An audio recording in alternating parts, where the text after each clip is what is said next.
ನಮ್ಮನ್ನ ಪನಿಷ್ ಮಾಡಕ್ಕೆ ಯಾರು ಎಲ್ಲೂ ಕೂತ್ಕೊಂಡು ಔತ್ಕೊಂಡು ಕಾದಿಲ್ಲ. ನಾವು ಮಾಡೋ ತಪ್ಪುಗಳು, ನಾವು ಮಾಡೋ ಪಾಪಗಳನ್ನ ಯಾರು ಎಣಿಸ್ತಾ ಕೂತ್ಕೊಂಡಿಲ್ಲ. ತುಂಬಲಿ ಕೊಡ ಅಂತ ಯಾರು ಕಾದಿಲ್ಲ. ಎಲ್ಲಿವರೆಗೆ ಈ ಸ್ಟುಪಿಡ್ ಐಡಿಯಾ ತಲೆಯಲ್ಲಿರುತ್ತೋ ಅಲ್ಲಿವರೆಗೂ ನಿಮಗೆ ನಿರಂತರವಾಗಿ ಏನೋ ಒಂದು ಭಯ ಇರುತ್ತೆ. ಆ ಭಯನ ನೀವು ಭೂತ ಪಿಶಾಚಿ ಅನ್ನಲ್ಲ, ನೀವು ನಂಬಲ್ಲ ಅದನ್ನೆಲ್ಲ. ಆ ಭಯ ಈಸ್ ಈಕ್ವಲ್ ಟು ದೇವರು ಅಂತ ಬಂದ್ಬಿಡುತ್ತೆ. ಆ ಭಯ ಈಸ್ ಈಕ್ವಲ್ ಟು ದೇವರು ಆದಾಗ that god fearing is ugliest word. ನೀವು ಭಗವಂತನನ್ನ ಪ್ರೀತಿ ಮಾಡೋದು ಕಳ್ಕೊಂಡ್ಬಿಡ್ತೀರಾ. ಆ ಭಯ ಬಂದ್ಬಿಟ್ಟಾಗ ಪ್ರೀತಿ ಮಾಡೋದು ಮರ್ತು ಹೋಗುತ್ತೆ. ದೇವರನ್ನ ಭಕ್ತಿ, ಪ್ರೀತಿ, ಈ ಕಂಪ್ಯಾಷನ್, ದಯೆ ಇದೆಲ್ಲ ಮರ್ತು ಹೋಗುತ್ತೆ. ಯಾವಾಗ ಭಯ ಬಂತು ಅಂದ್ರೆ ಗಾಡ್ ಫಿಯರಿಂಗ್ಕಿಂತ ಪ್ರೀತಿ ಧರ್ಮ ಆಗಲಿ, ಭಕ್ತಿ ಧರ್ಮ ಆಗಲಿ, ಆಗ ಗಾಡ್ ಲವಿಂಗ್, ಆ ಗಾಡ್ ಲವಿಂಗ್ ಬರಬೇಕು, ಗಾಡ್ ಫಿಯರಿಂಗ್ ಅಲ್ಲ. ತೆಗೆದಾಕ್ಬಿಡ್ಬೇಕು ಅದನ್ನ. ಗಾಡ್ ಲವಿಂಗ್ ಬಂದಾಗ, ನಾವು ದೇವರನ್ನ ಪ್ರೀತಿಸಿದಾಗ ನಾವು ಪೂಜಾರಿಗಳಿಂದ ಬಚಾವಾಗ್ತೀವಿ. ಅಂದ್ರೆ ನಮಗೆ ನರಕ, ಸ್ವರ್ಗ, ಭಯ, ಪಾಪ, ಪುಣ್ಯ ಇವೆಲ್ಲವೂ ಕೂಡ ಹೊರಟೋಗುತ್ತೆ. ಪಾಪ ಅವ್ರನ್ನೂ ಕೂಡ ನಾವು ಬಚಾವ್ ಮಾಡ್ತೀವಿ. ಇದೇ ತರ ಸಮಾಜದಲ್ಲಿ, ಪ್ರಪಂಚದಲ್ಲಿ ಎಷ್ಟೋ ಜನಕ್ಕೆ ಈ ನೈಟ್ ಮೇರ್ ಇದೆ, ಈ ಭಯ ಇದೆ. ನಾಳೆ ಏನಾಗುತ್ತೋ, ನಾನು ತಪ್ಪು ಮಾಡಿ ನಾಳೆ ಏನಾಗುತ್ತೋ, ಈ ಭಯ ಬಂದಿದೆ. ಈ ಭಯ ಯಾವುದೋ ಹಿಂದಿನವರು ಒಂದು ಮಾಡಿದ ಟ್ರೇಡ್ ಸೀಕ್ರೆಟ್ ಅನ್ಸತ್ ನನಗೆ. ಸ್ವರ್ಗ ನರಕ ಅದು ಹೇಳ್ತೀವಿ, ನಮ್ಮ ಮನಸ್ಸಲ್ಲೇ ಇದೆ. ಸ್ವರ್ಗ ನರಕ ಅಂತ ಎಲ್ಲೂ ಇಲ್ಲ. ನಾವು ಆಕ್ಸೆಪ್ಟ್ ಮಾಡಿದ್ದು, ಸಂತೋಷ ಪಟ್ಟಿದ್ದೆ ಸ್ವರ್ಗ. ನಾವು ರಿಜೆಕ್ಟ್ ಮಾಡಿದ್ದು, ಬೇಡ ಅಂದಿದ್ದೆ ನರಕ. ನಮ್ಗೆ ಬೇಕಾದೆಲ್ಲ ಸ್ವರ್ಗ, ಬೇಡದೇ ಇರೋದೆಲ್ಲ ನರಕ. ಇಷ್ಟ ಎಲ್ಲ ಸ್ವರ್ಗ, ಕಷ್ಟ ಎಲ್ಲ ನರಕ. ಸ್ವರ್ಗ ನರಕ ಏನು? It's an interpretation of your own mind. ಎಲ್ಲೂ ಇಲ್ಲ ಮೋಡದ ಹಿಂದೆ. It is our own interpretation. ಸ್ವರ್ಗ ನರಕ ಅನ್ನೋದು ಕೂಡ ಈ ಒಂದು ನಾಣ್ಯದ ಎರಡು ಮುಖ ಇದು. ಇವತ್ತು ನನಗ್ ಸಂತೋಷ ಆಗಿದ್ದು, ನನಗ್ ಸ್ವರ್ಗ ಕಾಣಿಸಿದ್ದು, ಬೇರೆಯವ್ರಿಗೆ ನರಕ. ಬೇರೆ ಸಂತೋಷ ಆಗಿದ್ದು, ಸ್ವರ್ಗ ಆಗಿದ್ದು, ನನಗೆ ನರಕ.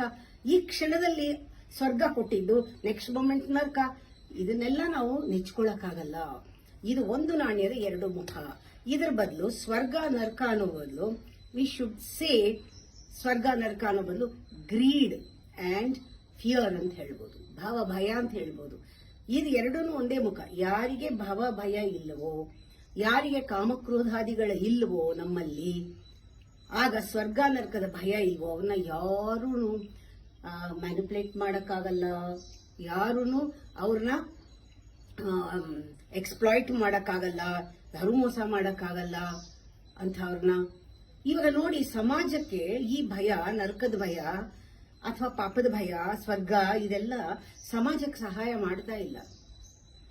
ಸಮಾಜಕ್ಕೆ ಬೇಕಾಗಿರೋದು ಅನುಗ್ರಹ, ಸಮಾಜಕ್ಕೆ ಬೇಕಾಗಿರೋದು ಬ್ಲೆಸ್ಸಿಂಗ್ಸ್, ಬೆನೆಡಿಕ್ಷನ್, ಆಶೀರ್ವಾದ. ಪ್ರತಿಯೊಬ್ಬನೂ ಸಮಾಜದಲ್ಲಿರುವ ಪ್ರತಿಯೊಬ್ಬ ವ್ಯಕ್ತಿಯೂ ಸೇರಿ ಸಮಾಜ ಆಗಿರೋದು. ಪ್ರತಿಯೊಬ್ಬ ವ್ಯಕ್ತಿಯೂ ಕೂಡ ನಿರ್ಭಯನಾಗಿ, ಫ್ರೀಡಮ್ ಇಂದ, ಖುಷಿಯಿಂದ, ಸಂತೋಷವಾಗಿರೋದು ಬೇಕಲ್ವಾ?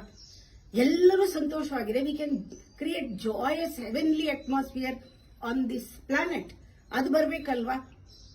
ಹಾಗೆ ಬಂದಾಗ ತಿಳ್ಕೋಬೇಕು, ನಾವು ಯಾರು ನೋಡು ಹೆದರ್ಬೇಕಾಗಿಲ್ಲ, ಏನನ್ನು ನೋಡು ಹೆದರ್ಬೇಕಾಗಿಲ್ಲ. We are part of the whole, we are part of existence, we are part of the existence. ಆ ಒಂದು ಎಕ್ಸಿಸ್ಟೆನ್ಸ್ ಅಂದ್ರೆ, ದೇವರು ಅಂದ್ರೆ ನಮ್ಗೆ ಯಾವತ್ತೂ ಎಗೇನ್ಸ್ಟ್ ಹೋಗಲ್ಲ. Never ever. Existence is always protecting you, always ನಿನ್ನ ಜೊತೆಗೆ ಇರೋದು. ಅಂದ್ರೆ ಯಾವತ್ತೂ ಅದನ್ನ ನೋಡಿ ಹೆದರ್ಬೇಕಾಗಿಲ್ಲ. ಅದು ಯಾವತ್ತೂ ನಿನ್ನ ವಿರೋಧವಾಗಿ ಕೆಲಸ ಮಾಡಲ್ಲ. ನಿನಗೆ ಯಾವತ್ತೂ ಪ್ರೀತಿ ಮಾಡೋದು, ಫ್ರೆಂಡ್ಲಿ ಆಗಿರೋದೇ ಎಕ್ಸಿಸ್ಟೆನ್ಸ್. ಇದನ್ನ ನಾವು ಇಂಟ್ರೋಸ್ಪೆಕ್ಷನ್ ನಲ್ಲಿ ಗೊತ್ತಾಗುತ್ತೆ. ಆತ್ಮ ಸಂಶೋಧನೆಯಲ್ಲಿ ಮೊದಲನೇ ಪಾಠ ಇದೇನೇನೆ ನನಗೆ ಅರಿವಾಗತ್ತೆ, ಇದು ನನ್ನೊಳಗೆ. ಆದ್ರೆ ಪ್ರಾರಂಭದಲ್ಲಿ ಎಲ್ಲರಿಗೂ ಕಷ್ಟ ಆಗತ್ತೆ. ಯಾಕೆಂದ್ರೆ ನಾವು ಅನ್ಕೊಂಡ್ಬಿಟ್ಟಿದೀವಿ, ನಾನಿದು, ನಾನದು, ನಾನಿದು, ನಾನದು ಅಂತ. ಆಲ್ ಫಾಲ್ಸ್ ಇಮೇಜಸ್ ಇದೆ ನಮಗೆ. ಅದರಿಂದ ಪ್ರಾರಂಭದಲ್ಲಿ ನಾವು ಕಣ್ಮುಚ್ಕೊಂಡು ಕೂತ್ಕೊಂಡ್ರೆ ನಮ್ಮನ್ನ ನಾವು ನೋಡ್ಕೊಳ್ಳೋಕೆ ಶುರು ಮಾಡಿದ್ರೆ ಎಲ್ಲ ಕತ್ತಲೆ ಕಾಣುತ್ತೆ. ಅಂದ್ರೆ ನಮ್ಮ ಆರೋಪ ಮಾಡ್ಕೊಂಡಿದ್ದ ಪಾತ್ರಗಳೇ ಕಾಣುತ್ತೆ. ಯಾಕೆ ಮೊದ್ಲಿಂದಾನು ನಮಗೆ ಯಾರು ನಮ್ಮ ಒಳಗಿರುವಂತಹ ಬ್ಯೂಟಿ, ಪೊಟೆನ್ಶಿಯಾಲಿಟಿ, ನಮ್ಮ ಪ್ರತಿಭೆಗಳನ್ನ ಯಾರು ಇಂಟ್ರೊಡ್ಯೂಸ್ ಮಾಡಿಕೊಟ್ಟಿಲ್ಲ. ಎಲ್ಲ ನಮ್ಮ ಅಗ್ಲಿನೆಸ್ನೇ ಇಂಟ್ರೊಡ್ಯೂಸ್ ಮಾಡಿಕೊಟ್ಟಿರೋದು. We are familiar only with our ugliness, with our negativity. ಎಲ್ಲರೂ ಹೇಳಿರೋದು ನೀನ್ ವರ್ತ್ಲೆಸ್, ನೀನ್ ಯೂಸ್ಲೆಸ್, ನೀನು ಇಂಪ್ರೂವ್ ಆಗ್ಬೇಕು, ನೀನ್ ಹಂಗಾಗ್ಬೇಕು, ನೀನ್ ಹಿಂಗಾಗ್ಬೇಕು, ನೀನ್ ಅದಾಗ್ಬಿಡ್ಬೇಕು ಜೀವನದಲ್ಲಿ, ನೀನ್ ಇವಾಗ ಸರಿಗಿಲ್ಲ ಅಂತ ರಿಜೆಕ್ಟ್ ಮಾಡಿ ಮಾಡಿ ಮಾಡಿ ಅದನ್ನೇ ನಾವು ಪರಿಚಯ ಮಾಡಿಕೊಟ್ಟಿರೋದು. ನಮ್ಗೆ ಯಾರು ಒಳಗಡೆ ಆ ಪರಮಾತ್ಮ ಇದ್ದಾನೆ, ಒಳಗಡೆ ನಿನ್ನಲ್ಲಿ ಆ ಒಂದು ಅಮೃತ ಇದೆ, ಒಂದು ಆತ್ಮ ದೈವತ್ವ ಇದೆ, ಯಾರೂ ಪರಿಚಯ ಮಾಡಿಕೊಟ್ಟಿಲ್ಲ. ಆತ್ಮ ಸಂಶೋಧನೆಯಲ್ಲಿ ನಾವೇ ತಿಳ್ಕೋಬೇಕು. ಮೊದಲೇ ಸ್ಟೆಪ್ಪೇ ಅದು. ಮೊದಲೇ ಸ್ಟೆಪ್ ನಲ್ಲಿ ಕಾಣಲ್ಲ, ಯಾಕೆಂದ್ರೆ ನಾವು ಅನ್ಕೊಂಡಿರೋದೆಲ್ಲ ಕಾಣಿಸುತ್ತೆ, ಅದೆಲ್ಲ ಸುಳ್ಳು ಅಂತ ಗೊತ್ತಾಗ್ಬೇಕಾಗತ್ತೆ. ಹಾಗೆ ನಾವು ಒಳಗಡೆ ಹೋಗ್ತಾ ಹೋಗ್ತಾ ನಮಗ್ ಗೊತ್ತಾಗತ್ತೆ. ನಮ್ಗೆ ತೋರಿಸಿಲ್ಲ, ನಾವು ರಿಜೆಕ್ಟ್ ಮಾಡ್ತಾ ಬಂದಿದ್ದೀವಿ. ಯಾವಾಗ ನಾವು ರಿಜೆಕ್ಟ್ ಮಾಡ್ತೀವಿ ನಮ್ಮನ್ನ ನಾವೇ ಆಕ್ಸೆಪ್ಟ್ ಮಾಡೋಲ್ಲ. ಯಾವಾಗ ನಮ್ಮನ್ನ ನಾವು ಆಕ್ಸೆಪ್ಟ್ ಮಾಡಲ್ಲ, ನಮ್ಮನ್ನ ನಾವು ಹೇಟ್ ಮಾಡ್ತೀವಿ. ನಮ್ಮನ್ನ ನಾವು ಹೇಟ್ ಮಾಡ್ತೀವಿ. ಪ್ರತಿಯೊಬ್ರು ಕೂಡ ಅವ್ರನ್ನವ್ರು ಹೇಟ್ ಮಾಡ್ತಾರೆ, ಅವ್ರನ್ನವ್ರು ಕಷ್ಟ ಪಡೋಣ. You make hard for yourself. ಆಮೇಲೆ ಏನ್ ಮಾಡ್ತೀಯ, ಬೇರೆಯವ್ರಿಗೆ ಹೋಗ್ಲಿ ಬಿಡು, ನಂದು ಹಾಳಾಗ್ಲಿ, ಬೇರೆಯವ್ರು ಚೆನ್ನಾಗಿರ್ಲಿ. You are nice to others, you are trying to be very soft and nice to others. ಇದು ಹಿಪೋಕ್ರೆಸಿ ಅಲ್ವಾ? ಬೇರೆಯವ್ರಿಗೆ ಟ್ರೈ ಮಾಡೋದು, ಅವ್ರು ಒಳ್ಳೆಯವರಾಗಿರೋ ಹಾಗೆ ಮಾಡೋದು. ಯಾಕೆ ಟ್ರೈ ಮಾಡಬೇಕು? ನಿಜವಾಗ್ಲೂ ನಿಮಗೆ ಬೇರೆಯವ್ರ ಜೊತೆ ಸಾಫ್ಟ್ ಆಗಿ, ನೈಸ್ ಆಗಿ, ಪ್ರೀತಿಯಿಂದ, ಖುಷಿಯಾಗಿ ಇರ್ಬೇಕಾದ್ರೆ be friendly with yourself, be loving with yourself, be soft, be nice to yourself. ಅದೇ ಮಾಡ್ಬೇಕಾಗಿದ್ದು. ನಾನೇ ಹೇಳೋದು, ಯು ಆರ್ ವೆರಿ ಇಂಪಾರ್ಟೆಂಟ್. ಯಾರು ಮೋರ್ ಇಂಪಾರ್ಟೆಂಟ್ ಅಂತಿಲ್ಲ. You are the most important.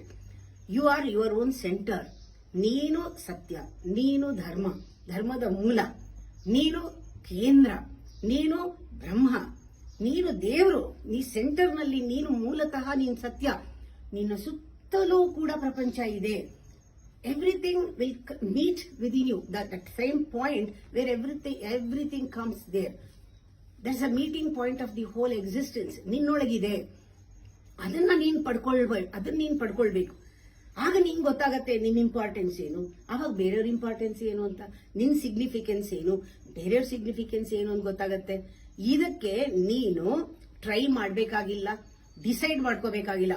ನಾನು ನಾಳೆಯಿಂದ ಎಲ್ಲರ ಜೊತೆ ಮೆತ್ತಗ್ ಮಾತಾಡ್ತೀನಿ, ನಾನು ನಾಳೆಯಿಂದ ಸಾಫ್ಟ್ ಆಗಿರ್ತೀನಿ, ನಾನು ನಾಳೆಯಿಂದ ಹೀಗ್ ನಡ್ಕೋತೀನಿ, ನಾನು ನಾಳೆಯಿಂದ ಕೂಗಾಡಲ್ಲ, ನಾನು ನಾಳೆಯಿಂದ ಕಿರ್ಚಾಡಲ್ಲ, ನಾನು ಇನ್ಮೇಲೆ ಹಾಗೆ ಮಾಡಲ್ಲ ಅಂತ ಡಿಸೈಡ್ ಮಾಡ್ಕೊಳ್ಳೋದು ಬೇಕಿಲ್ಲ. ಇಲ್ಲಿ ಕಾನ್ಶಿಯಸ್ ಆಗಿದ್ರೆ ಸಾಕು. ಆತ್ಮ ಸಂಶೋಧನೆಯಲ್ಲಿ ಅಲರ್ಟ್ನೆಸ್, ಕಾನ್ಶಿಯಸ್ನೆಸ್ ಬರುತ್ತೆ. ಇನ್ ದ ಕಾನ್ಶಿಯಸ್ನೆಸ್ ನಿನ್ನ ಒಳಗಡೆ ಹಾಗೇನೆ ಒಂದು ರಿಪಲ್ ಹೇಳುತ್ತೆ. ಅದು ಆಗಬೇಕು ಸಮಾಜದಲ್ಲಿ ಪ್ರತಿಯೊಬ್ಬರಿಗೂ ಕೂಡ. ದ ಫಸ್ಟ್ ರಿಪಲ್ ಅದು ಸ್ಪ್ರೆಡ್ ಆಗ್ತಾ ಹೋಗುತ್ತೆ. The first ripple is self loving. Self loving comes from self remembrance. With that self loving god loving ಬರಕ್ ಸಾಧ್ಯ. ಆ ಸೆಲ್ಫ್ ಲವಿಂಗ್ ಇಂದಾನೆ ಯೂನಿವರ್ಸಲ್ ಲವ್ ಅಂತೀವಿ, ಅನ್ಕಂಡೀಷನಲ್ ಲವ್ ಅಂತೀವಿ, ಗಾಡ್ಲಿ ಲವ್ ಅಂತೀವಿ, ಆಮೇಲೆ ಸೆಲ್ಫ್ಲೆಸ್ ಲವ್ ಅಂತೀವಿ. ಅದೆಲ್ಲ ಯಾವುದು ಫೌಂಡೇಶನ್? ಯಾವುದು? Self love. ಆ ಸೆಲ್ಫ್ ಲವ್ ಅರೈಸ್ ಆಗದೆ ಇದ್ರೆ, ಆ ಒಂದು ರಿಪಲ್ ಏಳದೆ ಇದ್ರೆ ಇನ್ಯಾವ ಲವ್ ನಿಮಗೆ ಬರಕ್ ಸಾಧ್ಯ ಇಲ್ಲ. ಯೂನಿವರ್ಸಲ್ ಲವ್, ಅನ್ಕಂಡೀಷನಲ್ ಲವ್, ನಿನ್ನಲ್ಲಿ ಲವ್ ಇಲ್ಲದೆ ಇದ್ರೆ ಬರಕ್ ಸಾಧ್ಯ ಇಲ್ಲ. You are the source. ಆ ಯೂನಿವರ್ಸಲ್ ಲವ್ ಬರ್ಬೇಕಾದ್ರೆ ಅಂಡ್ ಆಲ್ಸೋ ದಿ ಬೇಸ್ ಯಾವುದು? ನಿನ್ ಗಂಡನ್ ಪ್ರೀತಿ, ಹೆಂಡತಿ ಪ್ರೀತಿ, ಮಕ್ಕಳ ಪ್ರೀತಿ, ಫ್ರೆಂಡ್ಸ್ ಪ್ರೀತಿ, ಸಮಾಜದಲ್ಲಿ ಇರುವಂತಹ ಜನಗಳಿಗೆ ಪ್ರೀತಿ, ದೇಶ ಪ್ರೇಮ, ಆ ಪ್ರೇಮ, ಈ ಪ್ರೇಮ, ಎಲ್ಲದಕ್ಕೂ ಬೇಸ್ ಯಾವುದು? Your inner love. ಆ ಒಂದು ರಿಪಲ್ ಬರಕ್ಕೆ ಒಬ್ರಿಗೊಬ್ಬರು ಸಪೋರ್ಟ್ ಮಾಡಬೇಕು. ಸಮಾಜದಲ್ಲಿ ಎಲ್ಲರಿಗೂ ಕೂಡ self loving is not selfish. ಸ್ವಮೋಹ ಅಲ್ಲ ಅದು. ಆ ಸೆಲ್ಫ್ ಲವಿಂಗ್ ಬಂದಾಗ ಎಲ್ಲ ರಿಪಲ್ ಎಲ್ಲ ಕಡೆನೂ ಹರಡ್ಕೊಂಡು ಹೋಗುತ್ತೆ.